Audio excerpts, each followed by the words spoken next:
G'day, I'm Brett from A Brighter Image and I'm here to give you a demonstration overview of the new AustralVision AVSN series touchscreens. I'm going to start with the outer appearance and external connectivity.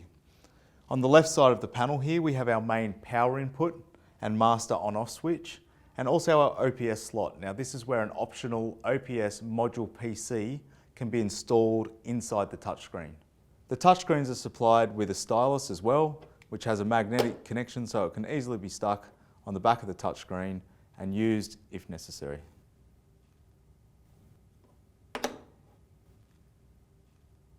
Moving over to the right side of the panel, we have our two main connectivity panels. One down the side and one across the bottom. These connectivity panels offer multiple data, video and audio inputs and data and audio outputs. The data inputs are paired with a USB touch control for PC interactivity. There is also an RS-232 port for control. Further to these external connections, the side panel also has a number of USB, an SD card reader and LAN port connection for the inbuilt Android system. To complement the main connectivity panels, the series also has a conveniently placed connection and control panel, which is located at the front of the panel.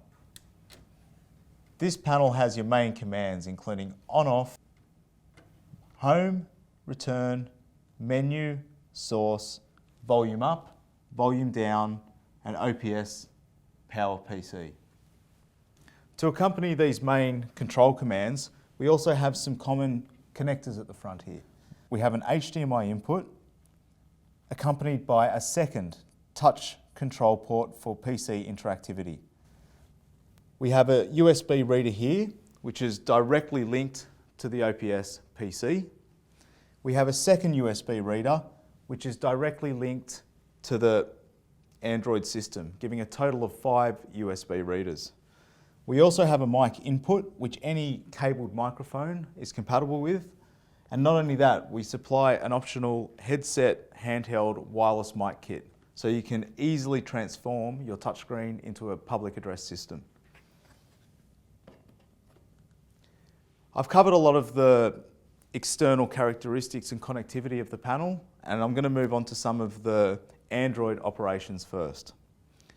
When you first power up your touchscreen, you can do this via the on-off button at the front, and after you do that, the LED light will turn yellow.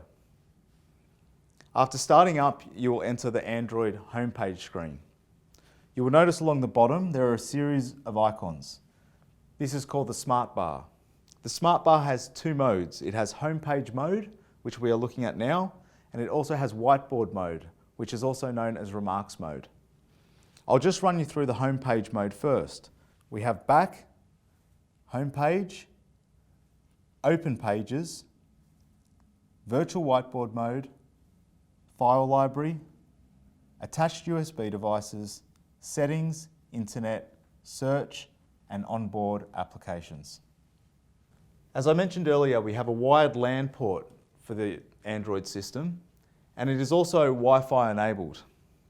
If we open our settings menu via the Smart Bar, here we can find a lot of settings for the Android system, including our network settings.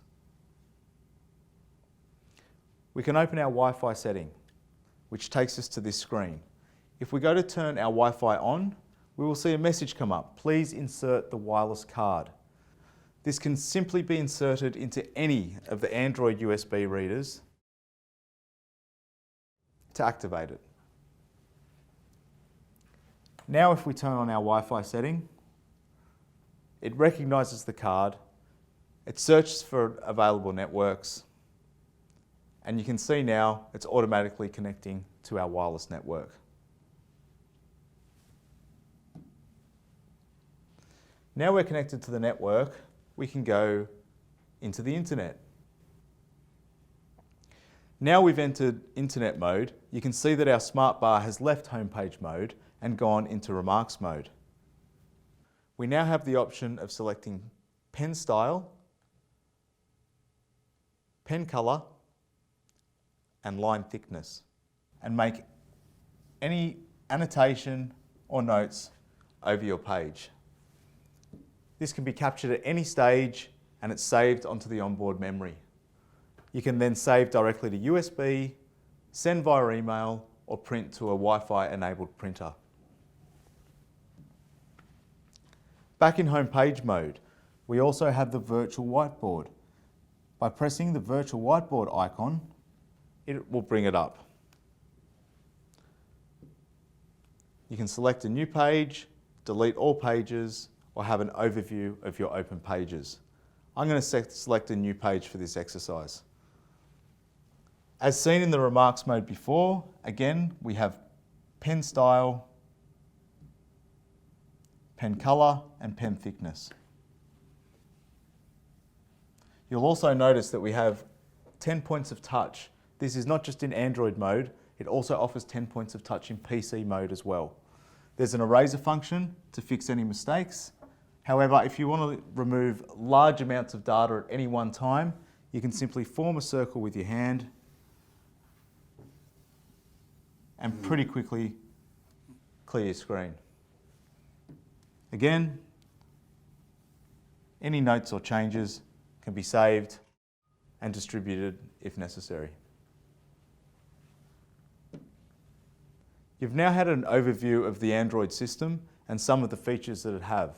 You've also noticed that we haven't actually even turned on our PC as yet. Having the convenient HDMI and touch port connections on the front, a guest presenter can easily walk into the room, put their laptop down and plug straight in here without the hassle of trying to run cables behind sometimes awkward positions behind the touchscreen. For the purpose of this demonstration, I'm going to plug my laptop into a VGA port on the side connection panel and the touch control port on the side as well.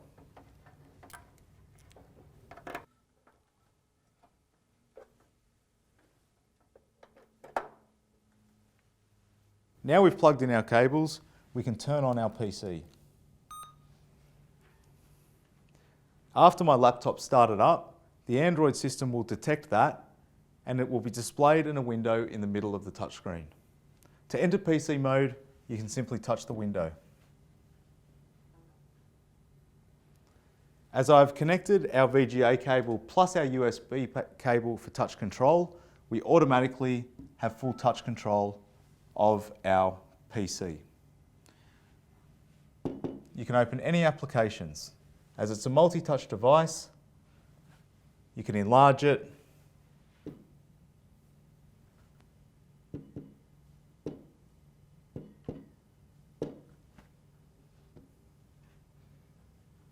put in any information, and again, bring up your smart bar, make any notes or changes.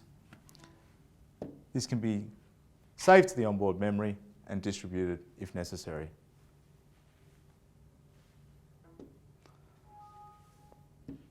After finishing our presentation, we can return to our home page and disconnect our PC if required. I'm now going to give you a rundown of the OPS. So we have a pre-installed OPS module PC already in the touchscreen. To power that up, we simply press the PC power button on the control panel at the front. After the OPS PC starts up, the Android system will detect it just like an external PC and it will be displayed in the window in the middle of the screen. You can touch that window at any stage to go into your OPS PC mode. All the cable connections are internal from the OPS unit to the touchscreen, so as soon as we start up we have our signal and again we have full touch control over our OPS unit. Just like an external PC, we can still take advantage of the smart bar or hide it to suit our requirement. It is recommended when you power down your OPS unit that you do it via the main Windows shutdown option over a hard shutdown via the PC button, as this could cause damage to your OPS unit. After finishing a training session, you can view all open pages by pressing this icon on the home page smart bar and close anything which is unneeded. I thank you all for being part of this presentation, and I look forward to answering any questions that you may have.